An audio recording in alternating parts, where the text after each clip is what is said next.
Assalamualaikum warahmatullahi wabarakatuh. Innal hamdalillah nahmaduhu wa nasta'inuhu wa nastaghfiruh wa na'udzu billahi min syururi anfusina wa sayyiati a'malina. May yahdihillahu fala mudilla lahu wa may yudlil fala hadiya lahu. Asyhadu an la ilaha illallah wahdahu la syarika lahu wa asyhadu anna Muhammadan abduhu wa rasuluh alladzi la rasula wa la nabiyya ba'dahu. Ya ayyuhalladzina amanu taqullaha haqqa tuqatih wa la tamutunna illa wa antum muslimun. Amma ba'd. Bapak dan Ibu kaum muslimin dan kaum muslimat yang dirahmati Allah Subhanahu wa taala. Pada malam hari ini kita lanjutkan pembahasan dari tafsir surah At-Taubah. Ayat yang ke-79 Allah Subhanahu wa taala berfirman, "A'udzubillahi minasyaitonir rajim. Alladzina yalmizuna al-mutawwi'ina minal mu'minina fis shadaqat walladzina la yajiduna illa juhdahum fayaskharuna minhum sakhirallahu minhum wa lahum 'adzabun alim." Allah SWT berfirman dalam ayat yang mulia ini yang menyebutkan tentang sifat dari orang-orang munafik. Di antara sifat mereka Allah SWT sebutkan yaitu orang-orang yang mereka mencela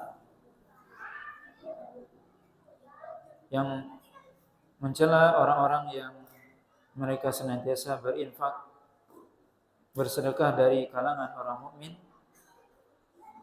dan juga orang-orang yang mereka tidak mendapati sesuatu yang mereka infakkan kecuali sesuai dengan kemampuan mereka. Maka kemudian mereka mencela mereka maksudnya orang-orang munafik mencela orang-orang mukmin tersebut. Kemudian Allah SWT pun mencela mereka dan bagi mereka azab yang pedih. Maka ayat ini masih bercerita tentang sifat atau di antara sifat-sifat orang munafik yang Allah sebutkan di dalam surah At-Taubah, di mana salah satu sifat mereka adalah suka mencela.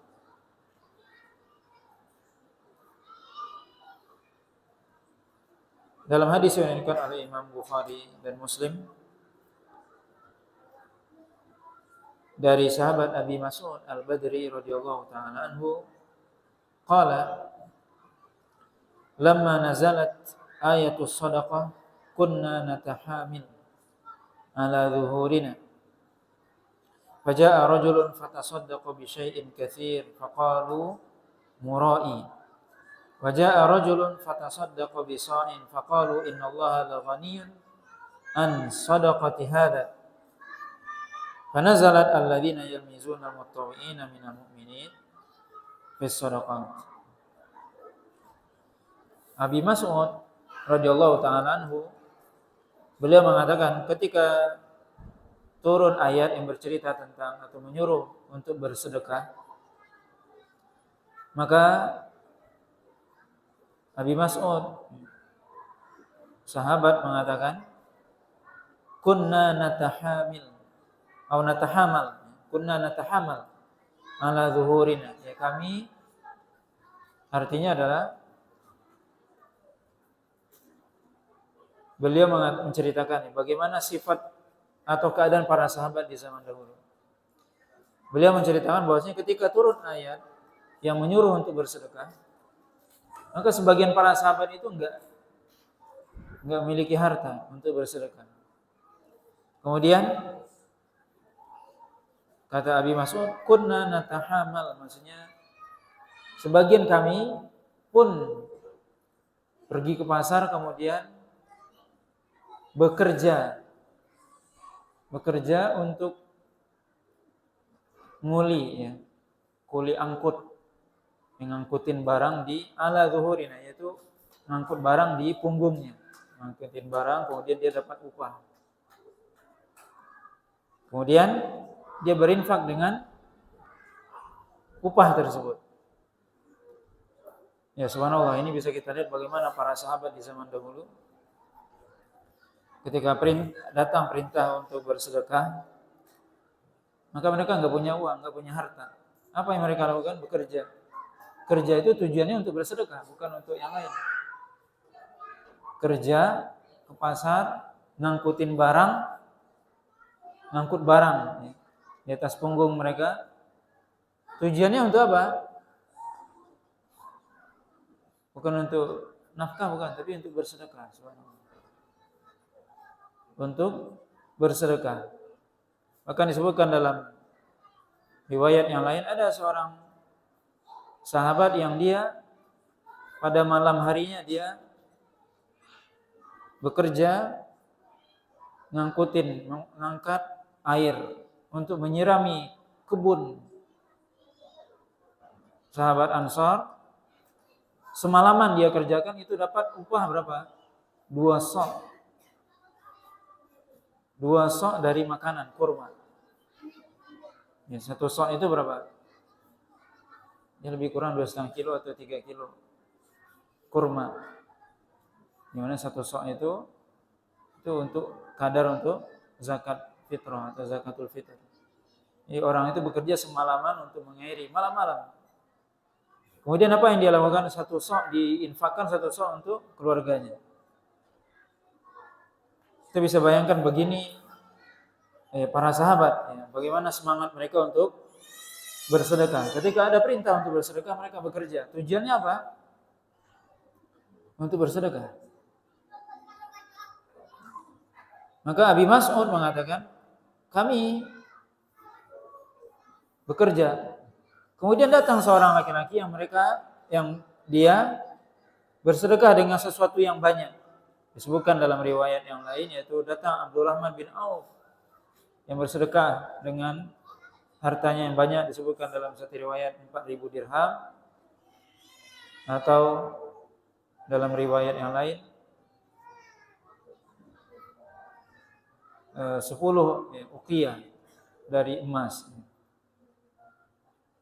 Maka orang munafik yang melihat hal tersebut, apa mereka mengatakan? Ketika datang orang yang bersedekah itu dengan jumlah yang banyak, mereka mengatakan hadza murai. Ini orang yang ria. Ketika sebagian sahabat itu bersedekah dengan jumlah yang banyak, maka mereka mengatakan apa? Ini orang yang ria. Maka ini apa? Celaan. Kemudian datang seorang laki-laki sahabat tadi yang dia bersedekah dengan 1 sok. Apa kata orang munafik? Sesungguhnya Allah SWT tidak butuh kepada sedekah yang sedikit ini. Bisa kita lihat bagaimana orang munafik. Tidak selamat kaum muslimin dari ocehannya ataupun celaannya. Ada orang yang berinfak banyak, dia bilang apa? Ria. Ini orangnya ria ini. Enggak ikhlas. Ada orang yang berinfak sedikit, karena itulah kemampuannya, dia bilang apa? Allah enggak butuh ini sedikit ini. Berapa ini sedikit? Dia anggap remeh. Ini orang munafik. Semua dia cela. Dan memang tujuannya apa? Agar orang tidak berinfak. Itu tujuannya. Apa tujuan dia mencela itu? Agar orang tidak berinfak, agar orang tidak beramal seperti dia. Ya dia sendiri tidak berinfak. Orang munafik ini dia enggak berinfak. Tapi kerjanya apa? Komentator ulung. Dia komen. Yang tujuan komennya itu bukan memberikan semangat. Kalau memberikan semangat masih alhamdulillah bagus. Aku enggak bisa berinfak, tapi komennya bagus, memberikan semangat. Tapi ini bukan menjatuhkan semangat orang untuk berinfak. Ini orang munafik. Ini ciri. Datang orang berinfak dengan uang banyak, dibilang apa? Ria. Yang sedikit, enggak butuh Allah ini dengan sedekah kamu ini. Subhanallah, ini ciri orang munafik. Tidak ada celah kecuali orang munafik berusaha untuk mencela orang muslim. Ini sifat yang tentunya kita berlindung kepada Allah dijauhkan dari sifat seperti ini. Di mana seorang sudah berusaha melakukan kebaikan, mestinya diberikan support, diberikan motivasi, dorongan. Wah, ini bagus. Bukan malah dicela. Maka kemudian Allah SWT menurunkan ayat ini. Ketika ada orang yang berinfak dengan banyak, ada yang berinfak dengan sedikit. Ketika orang munafik tadi mengatakan hal tersebut, maka Allah SWT menurunkan ayat ini. Yaitu apa? Orang-orang yang mereka mencela orang-orang mukmin ketika dia bersedekah. Yang mencela orang-orang yang dia berinfak dengan harta yang banyak, dia cela. Kemudian ada orang yang dia berinfak dalam keadaan susah, tapi dia berusaha tetap berinfak, masih dicela. Fayaskharuna minhum, kata Allah SWT, senantiasa mereka mencela orang-orang beriman. Maka ini mentalnya orang munafik. Bagaimana mereka menjatuhkan semangat orang untuk beribadah dalam segala hal, baik itu berinfak, segala macam ibadah. Maka kita hati-hati dengan lisan kita, jangan sampai meniru sifat ini. Mestinya ada kebaikan kita dorong, jika kita beri motivasi yang baik, bukan malah dijatuhkan. Allah SWT mengatakan sakhirallahu minhum, maka Allah SWT akan menghinakan mereka di dunia dan di akhirat. Maka Allah SWT menghinakan mereka sebagai pembalasan. Bukan sifat Allah menghina, tapi Allah SWT menghina mereka, menghinakan mereka di dunia dan di akhirat karena sebagai balasan. Sebagaimana juga Allah SWT katakan dalam ayat yang lain, wa makaru wa makarallah wallahu khairul makirin. Mereka berbuat makar, Allah juga bikin makar. Tapi bukan berarti Allah suka bikin makar, tapi ini sebagai balasan kepada orang-orang yang mereka mencela orang-orang beriman. Walahum adzabun alim, dan bagi mereka itu azab yang pedih di akhirat nanti. Kemudian ayat selanjutnya Allah SWT menyebutkan istaghfir lahum aw la tastaghfir lahum in tastaghfir lahum 70 marratan fala yaghfir Allah lahum dzalika bi annahum kafaru billahi wa rasulih wallahu la yahdil qaumal fasiqin.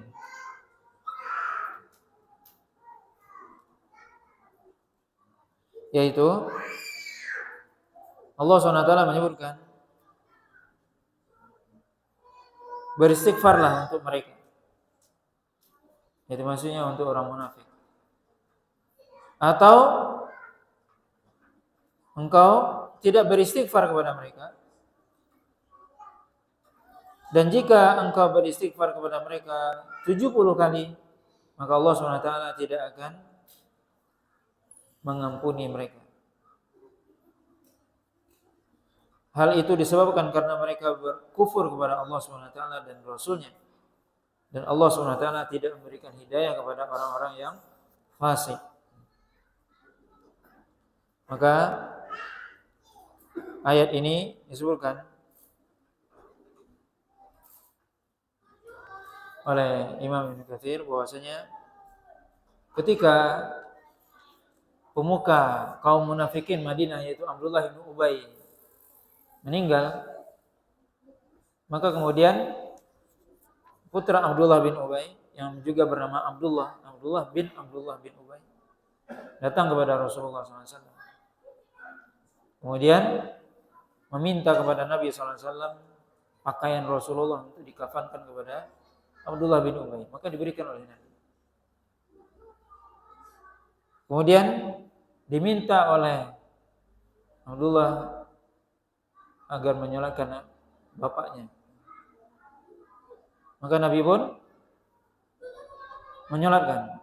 Ketika itu ada Umar bin Khattab radhiyallahu taala anhu. Kemudian Umar mengatakan kepada Nabi sallallahu alaihi wasallam, "Bagaimana engkau wahai Rasul menyolatkan ini orang munafik? Padahal engkau sudah dilarang untuk melakukannya." Ya, maksudnya dilarang di sini adalah ketika Allah SWT menurunkan ayat ini. Ayat yang ke-80. Yaitu maksudnya apa? Istaghfir lahu aw la tastaghfir lahu. Maksudnya menyolatkan di sini maksudnya apa? Mendoakan. Bukankah engkau sudah dilarang? Istaghfir lahum aw la tastaghfir lahum. Yaitu engkau beristighfar kepada mereka, mendoakan mereka atau tidak. Dan jika pun engkau mendoakan mereka, istighfar buat mereka 70 kali, maka Allah SWT, maka mereka tidak akan diampuni. Kata Nabi SAW, "Fa wallahi la astaghfiranna akthar min 70 marrah." Kata Nabi SAW, "Qad rakhasa li fihim, fa wallahi la astaghfiranna akthar min 70 marrah. La'alla Allah an yaghfira lahum." Kata Nabi SAW bahwasanya aku diberikan pilihan oleh Allah SWT untuk istighfar atau tidak. Dan kalau seandainya aku tahu, kalau seandainya aku istighfar kepada orang mereka ini, yaitu orang munafik itu, lebih dari 70 kali kemudian diampuni, maka aku akan lakukan. Apa maksud ayat ini? Kita perlu ketahui bahwasanya Allah SWT mengatakan, "Istaghfir lahum aw la tastaghfir lahum." Engkau mohonkan istighfar buat mereka, orang-orang munafik, atau tidak minta ampun buat mereka, Allah SWT tidak akan mengampuni mereka. In tastaghfir lahum 70 marrah. Walaupun engkau beristighfar kepada mereka 70 kali, maka Allah SWT tidak akan mengampuni. Apa maksud 70 kali? Para ulama menjelaskan, Pak, orang-orang Arab di zaman dahulu biasanya mereka menyebutkan satu hal, angka yang paling maksimal itu adalah 70. Maksudnya, kalau kamu lakukan ini 70 kali, maka akan begini-begini. Jadi, batas maksimal angka menurut mereka, atau biasa dalam kebiasaan mereka, itu 70. Kalau kita mungkin 1000 misalnya. Orang itu akan berpikir 1000 kali. Misalnya 1000, enggak bilang 1.000.000, tapi 1000 misalnya seperti itu. Itu batas. Sama dengan ini, dalam bahasa Arab 70 kali. Itu batas maksimal. Kalau dia sudah melakukan 70 kali berarti apa? Itu paling banyak itu. Maka Allah SWT mengatakan di sini, kalau toh pun engkau beristighfar 70 kali, maka mereka tidak akan diampuni. Nabi mengatakan apa? Kalau seandainya aku tahu lebih dari 70 kali itu mereka diampuni, aku akan lakukan. Para ulama menjelaskan apa? Allah SWT ingin menjelaskan bahwasanya mereka tidak akan diampuni orang-orang munafik. Walaupun 70 kali, walaupun sekian lebih dari itu. Itu menurut sebagian para ulama. Tapi Nabi sendiri mengatakan, kalau seandainya lebih dari 70 kali itu akan diampuni, maka aku akan lakukan.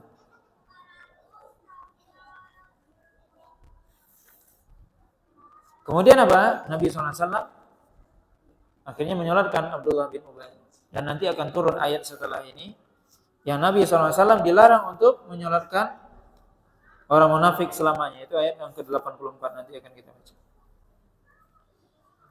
Allah SWT menyebutkan, "Dzalika bi annahum kafaru billahi wa rasulih." Ya. Hal demikian itu yaitu apa? Ketika Allah SWT mengatakan tidak akan mengampuni orang munafik. Kenapa tidak diampuni orang munafik ini? Tidak akan.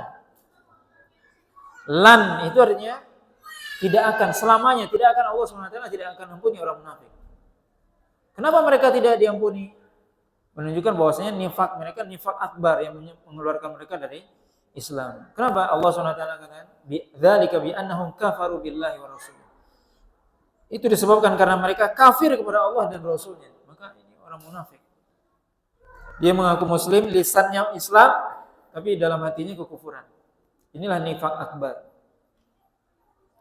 Dzalika bi annahum kafaru billahi wa rasulih. Karena mereka kufur kepada Allah dan Rasulnya. Maka Allah SWT tidak akan mengampuni orang yang kafir. Walaupun dia sholat bersama Rasul, bersedekah dan sebagainya secara zahir, tapi dalam hatinya ingin menghancurkan Islam. Inilah orang munafik. Nifaq akbar yang mengeluarkan mereka dari Islam. Bahkan Allah SWT katakan innal munafiqin fid darkil asfali minan nar. Sungguhnya orang munafik di bawah jurang paling jurang neraka. Wallahu la yahdil qaumal fasiqin, dan Allah SWT tidak memberikan hidayah kepada orang-orang yang fasik, yaitu orang yang senantiasa melanggar perintah Allah SWT. Kemudian ayat selanjutnya Allah SWT menjelaskan farihal mukhallafuna bimaq'adihim khilafa Rasulillah wa karihu ayyujahidu bi amwalihim wa anfusihim fi sabilillah wa qalu la tanfiru fil har qul naru jahannam ashaddu harra law kanu yafqahun. Allah SWT menjelaskan kembali dalam ayat ini bahwasanya orang-orang munafik senang apa? Untuk tidak ikut berjihad bersama Rasulullah SAW. Mereka senang al-mukhallafun, yaitu mukhallafun ini tinggal tetap bimaq'adihim, di tempat tinggal mereka. Mereka senang tinggal di tempat tinggal mereka khilafah Rasulillah, berbeda dengan Rasul. Rasul berangkat jihad, mereka tetap tinggal di tempat mereka tinggal. Itu senang mereka. Wa karihu ayyujahidu bi amwalihim wa anfusihim fi sabilillah, dan mereka enggak suka, mereka benci berjihad di jalan Allah SWT dengan harta dan jiwa mereka. Ini kapan maksudnya? Ya, itu ketika perang Tabuk. Wa qalu la tanfiru fil har. Mereka mengatakan pada sesama mereka, la tanfiru fil har, jangan berangkat jihad ketika hari panas ini. Apa maksudnya? Para ulama menjelaskan, ini ayat menjelaskan tentang sikap orang munafik ketika Rasulullah SAW menyerukan, mengajak mereka untuk berangkat perang Tabuk. Perang Tabuk, kita perlu ketahui bahwasanya Nabi SAW itu mengajak kaum muslimin, para sahabat, untuk berjihad melawan orang Rum di daerah Tabuk, ke arah negeri Syam. Dan ketika itu disebutkan oleh para ahli sejarah pada tahun 9 Hijriah atau 8 Hijriah. Pada hari itu atau pada waktu itu, ketika itu apa? Cuaca sangat panas ketika itu. Kemudian bertepatan dengan musim kurma lagi mau panen, lagi mau matang di Madinah ketika itu. Jadi perang Tabuk ini ujiannya sangat besar. Ketika disuruhkan oleh Nabi SAW perang Tabuk, maka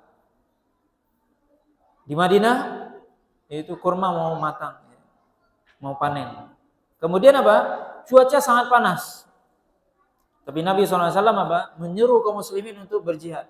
Ayo berangkat semua, tanpa terkecuali seluruh penduduk Madinah, untuk berangkat ke Tabuk. Maka orang-orang munafik mengatakan apa? La tanfiru fil har. Gak usah berangkat jihad, ini lagi panas ini. Allah SWT katakan apa? Allah SWT jawab, qul naru jahannam asyaddu harra law kanu yafqahun. Katakan, wahai Muhammad, bahwasanya neraka jahanam jauh lebih panas kalau seandainya mereka memahami. Maka ini bisa kita lihat bagaimana orang-orang munafik, mereka suka berbeda dengan Nabi. Kemudian yang kedua, mereka tidak suka berjihad. Baik itu berjihad dengan harta mereka atau apalagi dengan jiwa mereka. Mereka tidak mau berjihad. Ini orang-orang munafik. Enggan untuk berjihad. Baik berjihad dengan harta. Dan kita bisa lihat dalam Al-Quran banyak, hampir mayoritas ayat dalam Al-Quran yang menyuruhkan untuk berjihad. Itu menyuruh berjihad pertama kali disuruh dengan bi amwalihim wa anfusihim. Amwal baru anfus, yaitu apa? Dengan harta baru dengan jiwa. Menunjukkan apa? Seorang yang berjihad dimulai dengan dia berjihad mengorbankan harta terlebih dahulu. Bagaimana dia membantu bersedekah, membantu orang yang membutuhkan dan sebagainya. Baru dia bisa naik ke level selanjutnya mengorbankan jiwa. Kalau seorang nggak mampu mengorbankan harta dia, membantu orang yang butuhkan, bagaimana dia bisa berjihad mengorbankan nyawa yang itu paling berharga dalam kehidupannya. Oke, ini para ulama menjelaskan bagaimana Allah SWT dalam banyak ayat dalam Quran itu senantiasa memulai bi amwalihim wa anfusihim. Walaupun ada ayat nantinya di akhirnya juga surat Taubah jiwa, tapi banyak ayat menyuruh apa Allah SWT mengurutkan dengan harta baru jiwa. Maka orang munafik enggak suka berjihad ya, baik dengan harta apalagi dengan jiwa. Maka Allah SWT katakan kepada mereka orang-orang munafik bahwasanya neraka jahanam itu jauh lebih dahsyat, lebih panas. Bahkan dikatakan bahwasanya panasnya neraka jahanam 70 panasnya dunia. Maka tentunya ya kita berlindung kepada Allah SWT di neraka. Yang kalau kata para sahabat dengan panas dunia saja wahai Rasul cukuplah untuk mengadab orang manusia ini.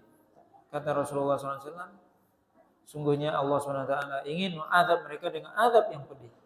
Maka dilipat gandakan oleh Allah SWT. Kemudian ayat selanjutnya Allah SWT katakan falyadhaku qalilan wal yabku katsiran jazaa'an bima kanu yaksibun.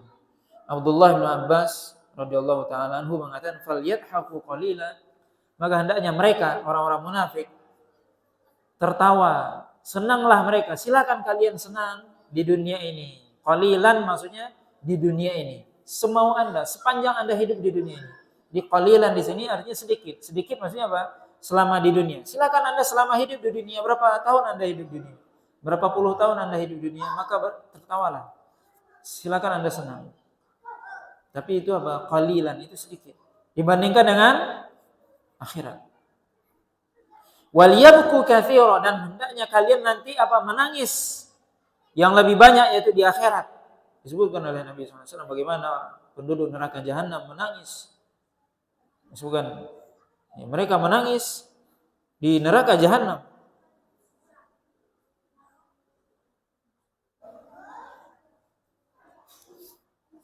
Bagaimana diceritakan oleh Nabi SAW bagaimana penduduk neraka itu mereka minta kepada Allah SWT untuk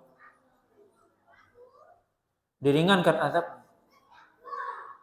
Dalam ayat yang lain disebutkan agar mereka dimatikan saja karena tidak kuat menghadapi panasnya neraka atau azab neraka. Maka tentunya Allah SWT tidak mengijabah.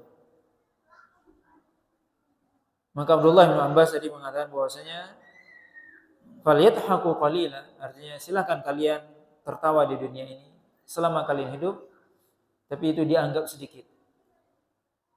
Tapi kalian akan nanti menangis di akhirat katsira, banyak dan selalu dan terus. Bahkan disebutkan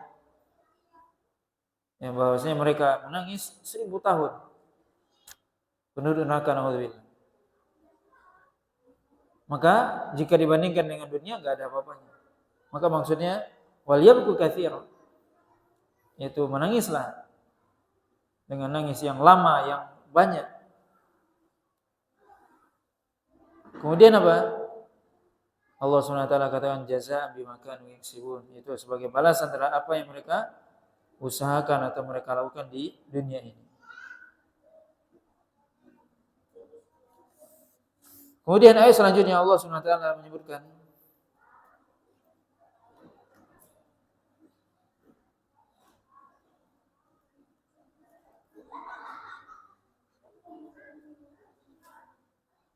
yaitu ayat yang ke-83.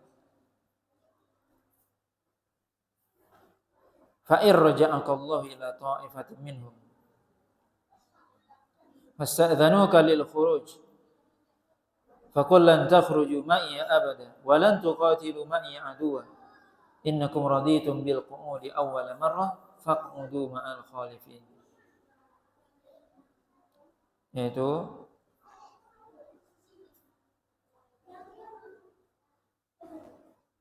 Kalau seandainya, kata Allah SWT, sebagian dari mereka itu kembali, Allah SWT mengembalikan mereka kepadamu, yaitu orang-orang ketika Rasulullah SAW sudah pulang dari medan jihad, kemudian datang mereka,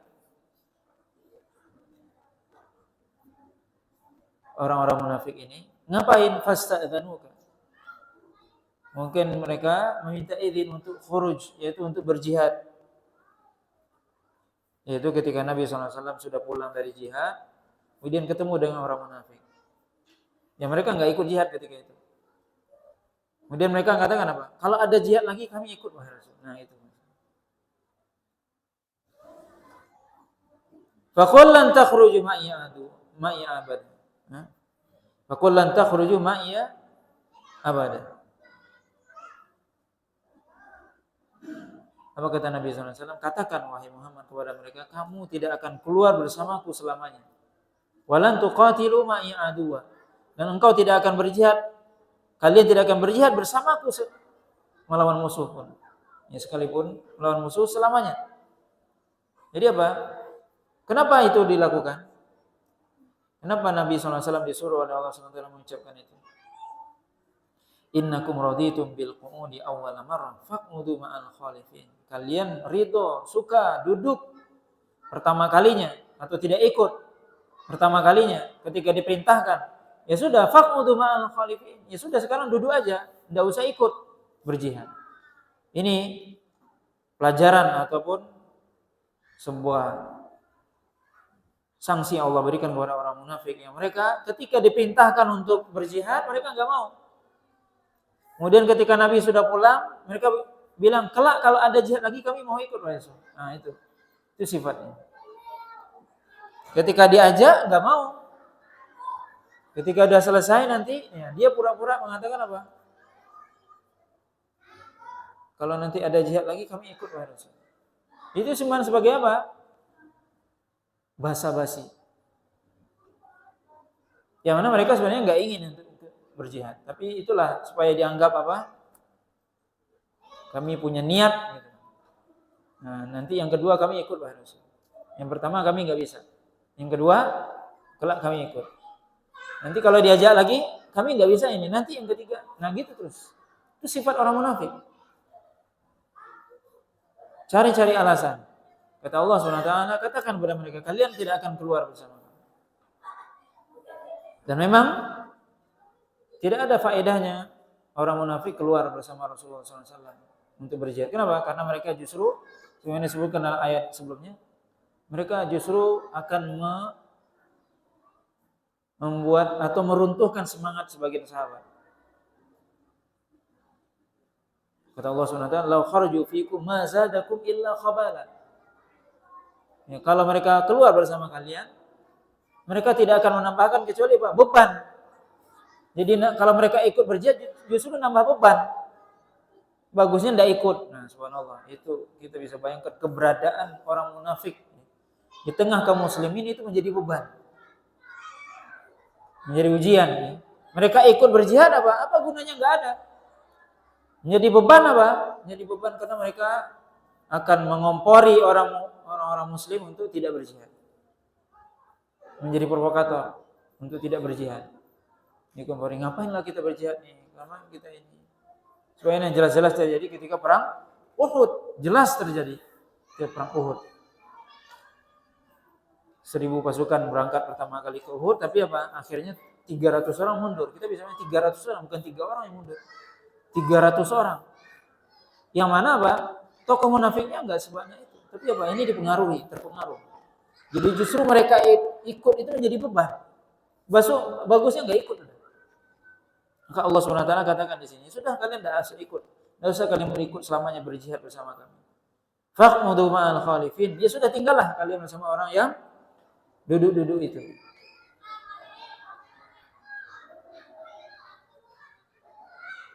Kemudian Allah SWT menyebutkan ayat yang ke-84 yang tadi kita sebutkan. Sebab nuzulnya adalah ketika Abdullah bin Ubay bin Salul itu meninggal. Tokoh munafik. Allah SWT katakan, "Wala tusalli ala ahadin minhum mata abada wa la taqum ala qabrih innahum kafaru billahi wa rasulih wa matu wa hum fasiqun. Jangan engkau menyolatkan salah seorang di antara mereka yang dia mati selamanya. Maksudnya selamanya, jangan menyolatkan mereka selamanya. Wala taqum ala qabri, dan jangan berdiri di kuburannya untuk mendoakannya. Kenapa? Innahum kafaru billahi wa rasulih, karena mereka sudah kufur kepada Allah dan Rasulnya. Wa matu wa hum fasiqun, dan mereka meninggal dalam keadaan fasik. Maka ayat ini yang kita sebutkan sebab nuzulnya adalah ketika Abdullah bin Ubay bin Salul, tokoh munafik Madinah, ya, dia meninggal, kemudian datang putranya juga namanya Abdullah meminta kepada Nabi agar Nabi menyolatkan. Nabi sholatkan ketika itu. Tapi ketika itu Umar menahan Nabi, tapi Nabi mengatakan aku akan tetap menyolatkan karena Nabi belum ada larangan. Jadi Nabi menyolatkan Abdullah bin Ubay. Iya. Kenapa? Karena belum turun ayat. Baru setelah Nabi menyolatkan baru turun ayat ini. Ayat 84 ini dari surah At-Taubah. Jangan la tusalli ala ahadin minhum mata abadan. Jangan salatkan mereka, orang munafik. Yang mereka jelas ingin menghancurkan Islam, jangan disalatkan. Kenapa? Karena mereka kafir sebenarnya. Maka ini menunjukkan apa? Tidak boleh menyolatkan orang kafir. Kemudian juga disunnahkan apa? Untuk mendoakan mayat ketika dia selesai dikuburkan. Kata Allah SWT, wala taqum ala qabri, jangan berdiri di kuburannya. Kenapa tidak berdiri? Karena dia munafik. Tapi kalau muslim berarti disuruh kita untuk berdiri. Berdiri ngapain? Mendoakan orang yang selesai dikuburkan. Maka ini keutamaan kita menyolatkan jenazah dan juga mengantarnya sampai ke kuburannya. Yaitu seorang yang dia menyolatkan jenazah kemudian juga mengantarnya sampai ke kuburan, dia mendapatkan pahala 2 qirat. Yang mana disebutkan satu qiratnya seperti gunung Uhud. Nah, ini keutamaan.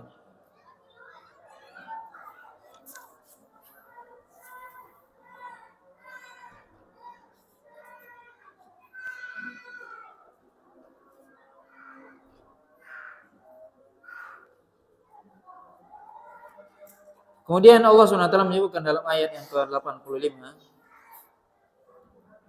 Allah SWT mengatakan wala tu'jibka amwaluhum wa auladuhum innama yuridullahu ayyu'adzibahum biha fid dunya wa tazhaqa anfusuhum wa hum kafirun. Apa artinya? Janganlah harta mereka dan juga anak-anak mereka membuat kalian kagum, membuat engkau kagum kepada mereka. Allah SWT menginginkan agar Allah SWT mengazab mereka di dunia dengan harta tersebut dan anak tersebut, dan agar mereka mati dalam keadaan kafir. Ayat ini sebenarnya ayat 85 ini mirip dengan ayat yang ke-55. Mirip ayatnya, sedikit perbedaan. Ayat 85 di sini wala tu'jibka, dalam ayat 55 fala tu'jibka amwaluhum wa auladuhum. Kalau di sini ayat 85 wala tu'jibka amwaluhum wa auladuhum. Ayat 55 fala tu'jibka amwaluhum wala auladuhum adalah innama yuridullahu ayyu'adzibahum biha fid dunya. Dalam ayat 55 innama yuridullahu ayyu'adzibahum biha fil hayatid dunya. Perbedaan sedikit. Wa tazhaqu anfusuhum wa hum kafirun. Maksudnya apa? Ya, ini mirip ayatnya. Ayat 85 dan 55 dari surah At-Taubah. Allah SWT mengatakan agar kita tidak terpedaya oleh harta mereka, orang-orang munafik. Allah SWT dan juga orang-orang kafir. Allah SWT berikan kepada mereka keluasan harta, banyak anak dan sebagainya. Rezekinya dimudahkan oleh Allah SWT. Kata Allah SWT, jangan Anda tertipu dengan mereka. Jangan Anda kagum kepada mereka. Coba lihat orang kafir ini maju mereka, perekonomian mereka maju, teknologi mereka maju dan sebagainya. Kata Allah SWT, jangan kagum kepada mereka. Maka Allah SWT sudah memberikan peringatan kepada kita. Jangan kagum kepada orang kafir. Oh, namanya perekonomian mereka maju, teknologi mereka maju, dan itu kita lihat di zaman kita sekarang, orang mukmin, orang Islam banyak yang mengagumi mereka. Nih kalau maju tuh kiblatnya ke sono, tiru tuh. Kata Allah SWT, Allah SWT ingin mengazab mereka dengan harta mereka itu, dengan rezeki itu di dunia ini. Bagaimana? Kita bisa lihat orang-orang kafir, sibuk dia memikirkan dunia, sibuk dengan hartanya, sibuk dia habis waktunya dengan teknologi dan sebagainya. Yang itu apa? Enggak ada faedahnya. Sibuk dengan dunia, harta mereka, yang mana mereka mencari harta bisa kita bayangkan. Ada sebagian negara itu yang dia kerjanya itu apa sekian jam, sekian belas jam. Kalau kita kan kerjanya cuma berapa? 8 jam. Mereka sampai di beberapa negara itu apa? Itu kerjanya sangat ketat. Sibuk habis waktunya dengan itu. Kata Allah SWT, jangan Anda tertipu dengan itu. Capek mereka. Capek mereka di dunia ini dengan harta itu. Untuk mendapatkan harta itu capek mereka. Tapi apa? Itu sebenarnya siksaan dari Allah SWT di dunia ini, tapi mereka nggak sadar. Ya mereka kerja sekian jam, nggak keluar-keluar untuk mendapatkan ini dan itu. Sebenarnya mereka nggak dapatkan apa? Kebahagiaan. Walaupun mereka mengatakan dengan disiplin yang tinggi apa semua, tapi apa? Mereka kosong hatinya. Tapi sebagian kaum muslimin tertipu. Maka Allah SWT apa? Ingin menyiksa orang-orang musyrik, orang-orang kafir di dunia ini dengan hartanya tadi. Bagaimana dia mendapatkan harta itu dengan capeknya dan sebagainya. Kemudian juga harta itu dihabiskan. Poya-poya dan sebagainya, tidak ada faedah. Maka Allah SWT ingin mengazab mereka di dunia ini dengan harta itu, dengan bagaimana cara mendapatkan harta yang susah, kemudian juga menghabiskannya dengan yang susah dan sebagainya. Mereka tidak dapat mendapatkan apa? Kebahagiaan. Dan bisa kita lihat bagaimana banyak orang-orang kaya di dunia ini yang dia matinya gimana? Matinya bunuh diri dan sebagainya. Berarti tidak bahagia dia. Dia punya semua, apa saja dia punya, tapi matinya bunuh diri. Lalu kita takjub dengan itu. Kata Allah SWT, tidak usah kita takjub, tidak usah kita mengagumi itu. Allah SWT sengaja membukakan itu buat mereka. Ya, agar mereka apa? Capek, sibuk dengan dunianya. Kemudian juga apa? Dia mati dalam keadaan kafir. Kenapa? Karena sibuk ngurus dunia. Maka mereka disibukkan oleh Allah SWT di dunia dengan harta yang Allah berikan kepada mereka sehingga ya, tidak merasakan ketenangan dalam hidup mereka. Banyak di antara mereka yang punya banyak harta dan sebagainya tapi tidak tenang hidupnya. Sekali lagi di sini Allah SWT mengatakan kepada kita, jangan kita takjub kepada mereka, jangan kita kagum kepada orang kafir. Yang mestinya dikagumi siapa? Rasulullah SAW, para sahabat. Coba kita lihat. Rasulullah, para sahabat, bagaimana mereka? Biasa saja hidupnya. Tapi mereka adalah orang yang paling mulia dari umat ini. Itu yang mestinya dikagumi. Jadi yang dikagumi apa? Yang Rasulullah SAW, para sahabat, yang mana mereka memperhatikan urusan akhirat. Bukan takjub dengan orang-orang kafir dan sebagainya. Sehingga mereka menjadikan orang kafir sebagai kiblat, kemudian akhirnya sibuk dengan dunia. Itu yang dikhawatirkan, itu sibuk dengan dunia. Bukan berarti kita dilarang mempelajari ilmu dunia, tidak. Tapi dengan takjub itu kemudian kita meniru pula, habis waktu untuk dunia sehingga seluruh waktunya untuk bekerja dan sebagainya, tidak ada waktu untuk beribadah, tidak ada waktu untuk ini dan itu. Ini orang yang merugi dunia akhirat. Nah, Allah Ta'ala mungkin sampai di sini pembahasan kita pada malam hari ini. Sampai ayat yang ke-85, mudah-mudahan bisa kita lanjutkan pada waktu yang akan datang.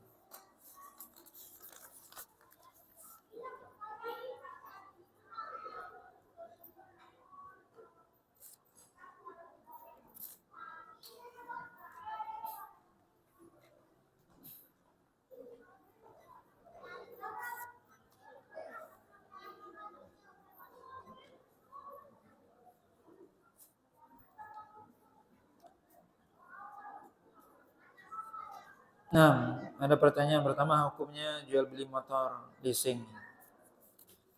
Ya, tentunya kita sudah mengetahui bahwasanya lembaga-lembaga yang seperti itu ya mayoritasnya bertransaksi riba, di mana mereka menjual harta barang dagangan tersebut dengan menggunakan sistem riba. Maka sebaiknya kita menghindari, tidak membeli kendaraan ataupun apapun lah namanya dengan melalui lembaga-lembaga yang di situ memang menggunakan transaksi riba. Tentunya tidak boleh. Dan apakah ini termasuk? Sebagian orang mengatakan saya ini darurat. Apakah itu darurat? Enggak. Tidak boleh kita menganggap itu Di zaman sekarang orang sangat menggampangkan, sedikit dia bilang saya ini darurat, saya ini darurat. Apa arti darurat? Anda harus tahu arti darurat. Darurat itu kata para ulama keadaan yang menyebabkan seorang dalam keadaan kritis. Contoh yang sederhana apa? Seorang pergi ke hutan 3 hari nggak makan. Kalau dia nggak makan lagi sekarang mati dia. Nah, itu darurat namanya. Maka boleh dia makan bangkai gitu. Itu yang darurat. Nah sekarang kalau Anda nggak punya motor, nggak punya mobil, mati nggak Anda? Kan nggak. Memang susah. Tapi kan seorang muslim hendaknya dia bertakwa kepada Allah SWT. Tidak menggampangkan masalah. Tapi dia berusaha untuk bagaimana dia bisa bertakwa kepada Allah SWT sesuai dengan kemampuan dan berdoa kepada Allah SWT. Dan bisa seorang ketika dia bertakwa kepada Allah, Allah SWT berikan jalan keluar. Maka maksudnya di sini jangan kita menganggap remeh atau menggampangkan masalah darurat. Sedikit-sedikit kita bilang darurat, sedikit darurat. Ya memang kendaraan itu termasuk hajat kebutuhan, benar. Tapi seorang mukmin hendaknya dia takut kepada Allah SWT dan tidak menggampangkan segala urusan. Kemudian yang kedua, ada seorang akhwat yang bekerja di bank yang sudah ada niat resign, namun dia butuh nasihat. Nah, tentunya Anda yang bekerja di bank konvensional yang di situ terjadi transaksi riba, maka hendaknya kita bertakwa kepada Allah SWT. Apalagi ini perempuan. Nah, tapi di sini dibilang beliau ini tulang punggung keluarga, ya, subhanallah. Di sini tentunya seorang hendaknya bertakwa kepada Allah SWT, itu yang pertama. Dengan bertakwa kepada Allah SWT, Rasulullah SAW mengatakan, fattaqullah wa ajmilu fit talab. Yaitu bertakwalah kepada Allah SWT dan hendaknya Anda memperbaiki at-talab, maksudnya para ulama menjelaskan dalam mencari rezeki. Yaitu apa? Hendaknya kita mencari rezeki dengan cara yang halal. Itu yang memberikan kebaikan dan keberkahan. Tentunya tempat bekerja tidak hanya satu. Tempat bekerja banyak. Maka hendaknya kita mencari tempat bekerja yang halal. Jangan mencari tempat bekerja yang haram di situ. Ya, tinggalkan. Dan Allah SWT, ada Rasulullah SAW mengatakan, man taraka syai'an lillah awadahu khairan minhu. Siapa yang meninggalkan sesuatu karena Allah, maka Allah SWT akan ganti dengan yang lebih baik. Maka percaya sama janji Allah dan Rasulnya. Allah SWT katakan, wa may yattaqillaha yaj'al lahu makhraja wa yarzuqhu min haitsu la yahtasib. Siapa yang bertakwa kepada Allah, maka Allah SWT akan memberikan kepadanya jalan keluar. Kemudian Allah akan berikan rezeki kepada dia. Maka segera meninggalkan perbuatan yang kalau itu jelas perbuatan buruk, Anda berada di lingkaran riba, di mana riba itu kata Nabi SAW, la'anallahu akila riba wa mukilahu wa syahidaihi wa katibahu. Allah melaknat, yaitu siapa? Pemberi riba, yang makan riba, penulisnya dan saksinya, dua orang saksi. Dilaknat oleh Allah SWT. Gimana kita mendapatkan rezeki yang kita dilaknat oleh Allah SWT dan Rasulnya? Tidak ada keberkahan. Riba salah satu dosa yang paling besar. Kata Allah SWT, fa illam taf'alu fa'dhanu biharbin minallahi wa rasulih. Kalau kalian tidak berhenti dari riba berarti siap berperang melawan Allah dan Rasul. Maka Anda siap berperang dengan Allah dan Rasul? Yang mana Nabi SAW menyebutkan dalam hadis, dosa riba yang minimal itu sebagaimana seorang berzina dengan ibunya. Dosa besar. Maka hendaknya kita tinggalkan bekerja di bank konvensional, tinggalkan. Allah SWT Maha Kaya. Allah pasti ganti rezeki yang lebih baik. Harus kita kuatkan iman. Dan ingat, ya keberkahan itu lebih baik daripada nominal yang banyak tapi tidak ada berkah. Ini percayalah kepada Allah SWT. Ini janji Allah. Ini janji Rasul. Masa Anda percaya sama Allah dan Rasul? Bertakwa kepada Allah, kemudian apa? Yakin dengan janji Allah dan bersabar. Ya, tentunya hidup itu penuh kesabaran. Dan bagaimanapun keadaan kita, sulit dan sebagainya, kita kalau dibandingkan umat Rasulullah dan para sahabat lebih susah Rasul dan para sahabat. Cuman kita sekarang ini banyak hidupnya mengikuti ya stylenya orang sekarang, maksudnya bagaimana gaya hidup.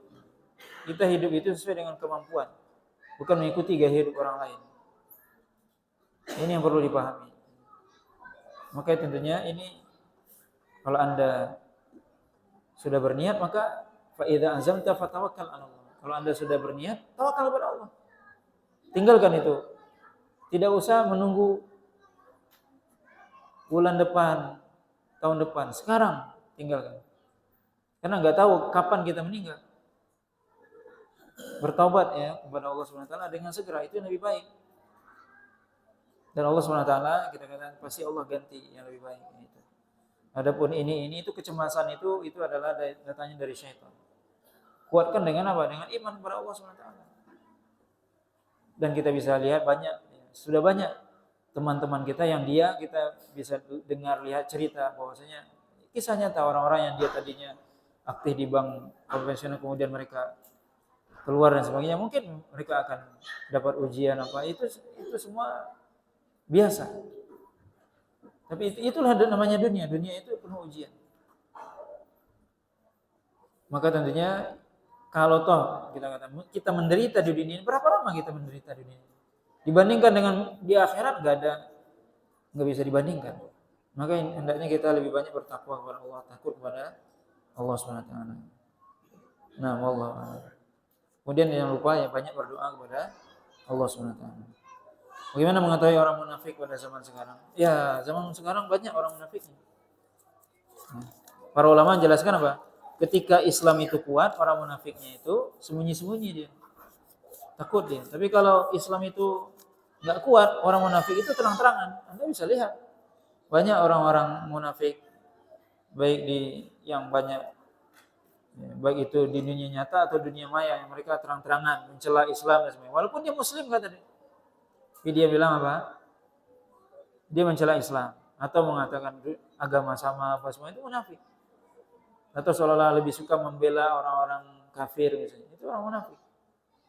Sangat gampang, dan ini disebutkan oleh Allah SWT apa? Sifat-sifat mereka. Tapi tentunya bukan kita mengetahui ini supaya kita memvonis, enggak. Kita mengetahui agar kita menjauhkan diri dari sifat tersebut. Nah, wallahu ta'ala alam, subhanakallah bihamdika, asyhadu an la ilaha illa anta, astaghfiruka wa atubu ilaik.